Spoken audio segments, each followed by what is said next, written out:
जैसे ही तत्पर निर्णय में लीन हुए, श्वास को रोकना नहीं पड़ा, श्वास को छोड़ना नहीं पड़ा। न कुंभक, न पूरक, न रेचक, मित्र, न पिंगला, न ईड़ा, न सुषुम्ना, किसी को कुछ नहीं करना पड़ा मुझे, न चंद्र नाड़ी, न सूर्य नाड़ी। इस योग की लोगों ने बातें नहीं की। जब पातंजलि योग में हठ योग की व्याख्या की, ऋषि पातंजलि ने हठ योग की व्याख्या की, भदौरिया जी समझ नहीं पाए। वो हठ योग को क्या मान लिया दिनेश? जब अपन एक दिन स्कूल से जा रहे थे उमरी में, तो बस स्टैंड पर एक आदमी मिला, याद करो मित्र, वो एक लोहे का जो बाल्टी निकालने का कांटा रहता ना कुएं से, वो कांटा लिए हुए था और नीम का झोरा तोड़ करके उसकी हंटी बना करके अपनी पीठ पे मार रहा था। वो कांटे जो थे ना बाल्टी वाले, वो अपनी पीठ पे मार रहा था।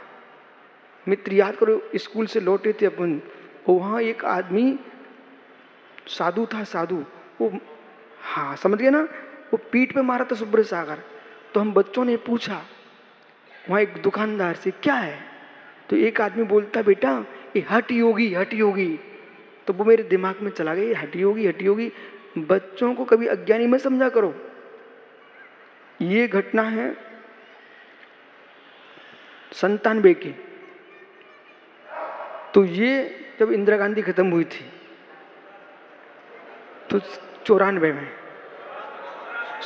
हाँ 97, 84, 85, 86 की घटना है। तो वो जो था ना, वो आदमी एक था, वो अपने ऊपर सब कांटे मार रहा था, कांटे मार रहा था। तो बच्चे थे, बूढ़े लोग मालूम, हम बच्चों को कुछ समझते ही नहीं है, वे बच्चे ही देखते रहते हैं। जब उन्हें पता होना चाहिए, बच्चे सच्चे होते सबको समझते हैं।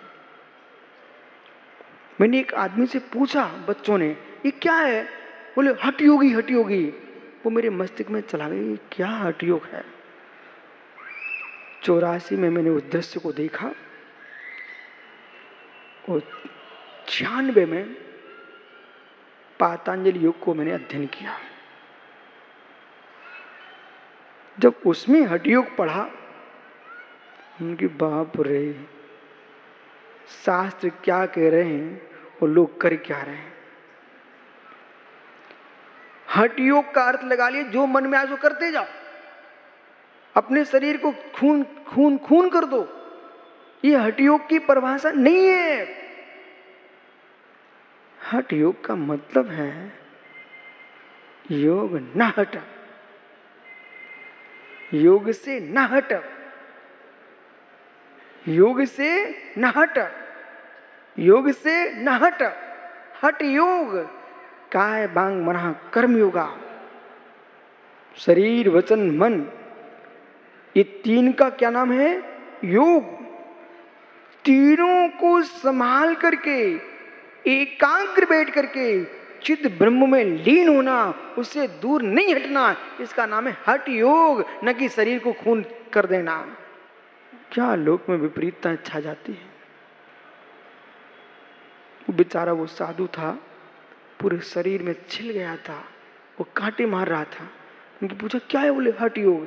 नहीं नहीं, हठ योग का अर्थ नहीं है। हठ योग का अर्थ है अध्यात्म से नहीं हटना।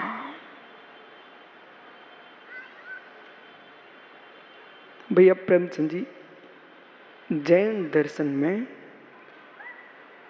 यद्यपि ज्ञानारूढ़ों में कुंभक, रेचक, पूरक की व्याख्या की है, प्राणायाम की व्याख्या की है, लेकिन स्पष्ट उन्होंने लिखा है ये मूल विधि नहीं है, ये मूल विधि नहीं है, ये देहाश्रित है। वास्तव में योग तो वह है, उपयोग में उपयोग को लगा देना, यही परम योग है। योगी की चर्या अलग होगी, जिसका भोजन अल्प होगा, जिसका मल विसर्जन अल्प होगा, नेत्रों के टमकार मंद हो जाएंगे, श्वासें मंद हो जाएंगी और मित्र व्यर्थ का बचना लाभ नहीं करता। ग्रंथों से योग को समझ करके बोल देना अलग बेटर है, ग्रंथों से पढ़ करके योग बताना अलग विषय है, और निर्ग्रंथ होकर के योग में डूबना अलग विषय है। इतनी देर से यही चल रहा था।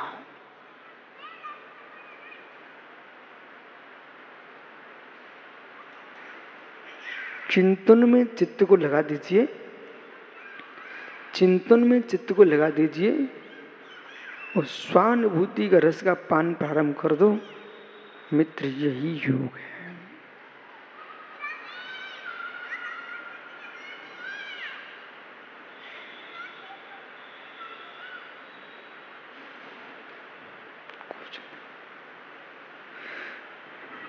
कुछ नहीं।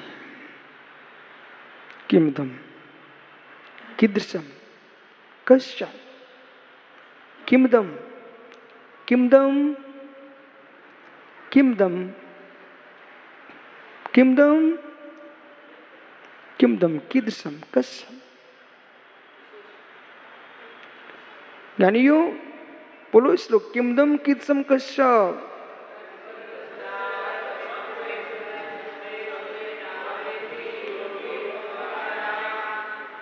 बालकों, कितने वर्षों से मैं तुमको पढ़ा चुका हूं। बेटा समझो, करते करते तो कब तक डूबे रहोगे। घर में थे तो काम करते थे, यहाँ दिन भर काम करते हो। लिखना है, पढ़ना है, ये करना वो करना है। अरे एक करने के लिए तुम मुनि नहीं बने हो।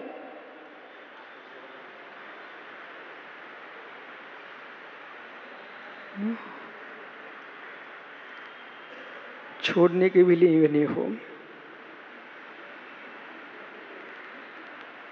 कहो समत सागर, ये चटर पटर के लिए मुनि नहीं बने हो। किमदम कीदृशम कस्य, कस्मात, कोई विशेषण। अंतिम चरण पकड़िए, सुधेमपि नावेति, सुधेमपि नावेति, मेरा निज देव ही मैं नहीं वेदता हूं। योगी योग परायणा, ऐसा योगी ही योग में परायण होता है। सुधेमपि किमदम, किम इदम, सुनिए, किम इदम, यह क्या है, कीदृशम, कैसा है, कस्य, किसका है। प्रश्न कर रहे हैं संस्कृत में। किमदम, इदम किम, यह क्या है, कीदृशम, कैसा है, कस्य, किसका है। सुधेमपि नावेति, जब मेरा देह ही मेरा नहीं है तो अन्य मेरा क्या होगा। योगी योग परायण। बोला जीवन की अंतिम श्वास तक बेटा इस रहस्य का स्पर्श करके जाना, अन्यथा नर देह प्राप्त करके कोई सार नहीं है। बाकी के काम तो पशु में और आप में कोई अंतर नहीं है। जन्म दे देना, जन्म ले लेना, ये तो पशु भी करना जानते, पक्षी भी करना जानते। बच्चों को पालन करना, ये तो आज मालूम। एक पिल्ले की माँ थी, उसके 4 बच्चे थे इकट्ठे। इतनी शांति से खड़ी खड़ी उसकी माँ दूध पिला रही थी। अभी अभी की घटना है। और फिर आज ही की मैं आप बात, उस सामने हमारे कमरे के पीछे वृक्ष है, उस पर एक कौवा का बच्चा बैठा था। वो उसकी माँ दाने चुग चुग के ला रही थी, उसे मुख में खिला रही थी। माँ, तुमने अपने बच्चे को चम्मच से खिला दिया, कौन सा बड़ा काम किया। उसने तो अपनी चोंच से खिलाया।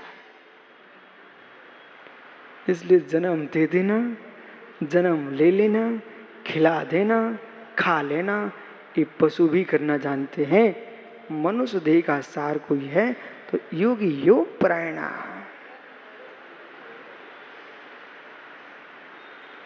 समझ में आ रहा डॉक्टर साहब। अब नाड़ी देखना बंद करो, नाड़ी देखना बंद करो। डॉक्टर साहब नाड़ी देखना बंद करो, नारी देखना बंद करो। हे नर, मात्र पुरुष को देख।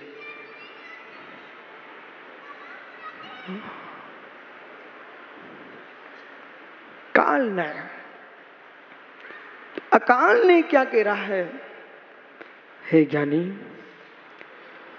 अकाल ने न कृत्रिम ऊष्म पच्यमान सहकार फलवत समानति सिद्धि। अकाल ने से कृत्रिम ऊष्मा को ला करके आम्र फल को समय के पहले पका देना, इसका नाम है अकाल ने पुरुषार्थ। क्या नाम है?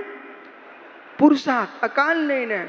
लेकिन मित्र, अकाल ने में भी काल रहेगा। जैसे कालने में पुरुषार्थ था, ऐसे ही अकालने में काल रहेगा। ऐसा मत समझ लेना कि अकालने में काल नहीं होगा, लेकिन फिर भी छद्मस्त अपेक्षा न है, केवली अपेक्षा नहीं है। छद्मस्त जीव के लिए पाल में डालने से समय के पहले आम को पका लिया जाता है। ऐसे पंडित जी तपसा निर्जरा, तपस्या करने से विजय भैया निर्जरा भी होती है और संबर भी होता है। उदय उदीर्णा, कुशल बद्ध मूला, अकुशल बद्ध मूला, ये दो नाम सुने क्या आप लोगों ने? कभी नहीं सुने? बताओ विजय, आप जैसा विद्वान ये दो नाम नहीं सुन पाए? राकेश भाई, कुशल बद्ध मूला, अकुशल बद्ध मूला, ये दो नाम सुने क्या मित्र? किसके हैं? आपके दादाजी के हैं कि नाना जी के हैं? एक का कुशल बद्ध मूला नाम है, एक का अकुशल बद्ध मूला नाम है, हैं? किसके नाम है मित्र?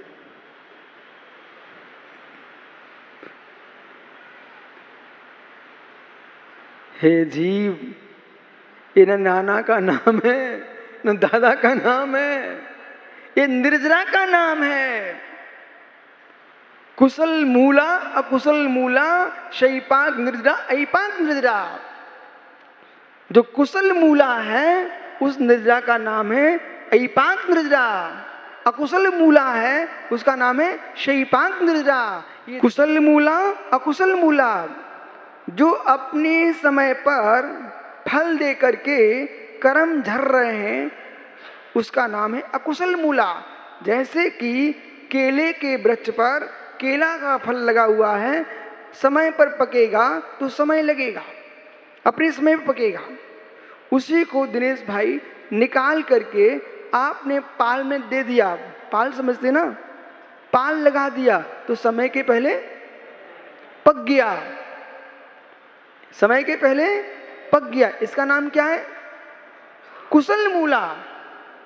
इसी प्रकार से कर्म के विपाक को तपस्या के द्वारा पच्यमान करके उसको निर्जीर्ण कर देना, इसका नाम है अकाल नय। अकाल नय होने पर भी उसमें भी काल लगेगा। ऐसा नहीं कि काल नहीं है, वहां काल की प्रधानता नहीं है, वहां मेरे मित्र पाल की प्रधानता है। और जब सुकालने की बात कर रहे थे, कालने की, तो वहां पाल की प्रधानता नहीं थी, काल की प्रधानता थी। अरे पिता नरपित सिद्धे। काल ने किसको देख रहा था? काल को। वो पाल पर ध्यान नहीं दे रहा था। वो पाल ने किसको देख रहा है? पाल को। वो काल को नहीं देख रहा है। लेकिन ऐसा कभी नहीं होता कि पाल लगे और काल ना लगे। भर में आपने गर्मी से फल पकता है, गर्मी से फल पकता है, सहज गर्मी से पकने में डाल पर पकेगा तो सुकाल में पकेगा, और उसको निकाल करके भूसे में डाल दिया आम को, कुछ नहीं है, अरे गेहूं के बोरे में डाल दिया आम को, पकता कि नहीं पकता? वो अकाल न है, वो अकाल है। इसलिए ज्ञानियों, कालने अकालने ये दोनों धर्म की योग्यता आत्मा के अंदर ही है। विजय भैया, कोई बाहर मत खोजना, वस्तु के अंदर ही है। कालने भी आत्मा में है, अकालने भी आत्मा में है, यानी आपका काल हो गया। अब बोलो क्या हुआ? आपका काल हो गया, आपका काल हो गया। ये चल रहा कथन का उपचार की ओर। आपका काल हो गया, यानी ये व्यवहार काल घड़ी में 5:30 हो रहे हैं। ये मित्र काल ने बोल रहा है कि इतना समय हो गया, पर वास्तव में समय मेरा नहीं हुआ है। ये समय मेरा नहीं हुआ है, समय पर मेरा आरोप है।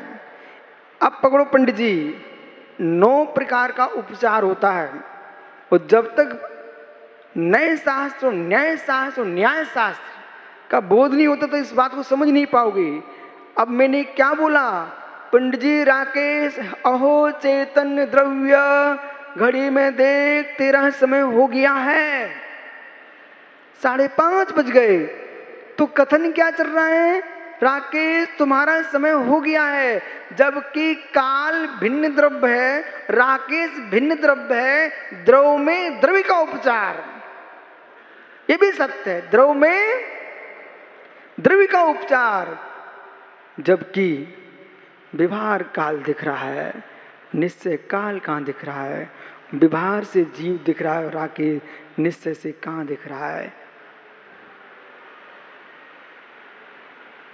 कहाँ दिख रहा है? जो भी तुम देख रहे हो, आज तक आपने किसी जीव को नहीं देखा। आज तक माताओं कोई जीव नहीं देखा आपने, जीव की पर्यायें देखी हैं। मनुष्य देखा, नारकी देखा होगा, देव देखा होगा, पशु देखे होंगे, लेकिन मरने के बाद जो निकल जाता उसे देखा क्या? जो मरने के बाद निकल जाता है ना, वो ही जीव है, बाकी सब अजीब है। जिसे छोड़ के जाओगे अशोक भाई, उसी पर रो रहे हो ज्ञानी। जिसे छोड़ के जाओगे अशोक भाई, उसी पर शोक कर रहे हो। अरे क्यों शोक करना? अपना घर छोड़ के जाने में दुख होना चाहिए, पर घर जाने में, छोड़ के जाने में क्या दुख है? देह निज घर है ही नहीं, निज आत्मा ही निज घर है। आत्मा स्वभावं परिभाव भिन्नम, आत्मा स्वभावं परिभाव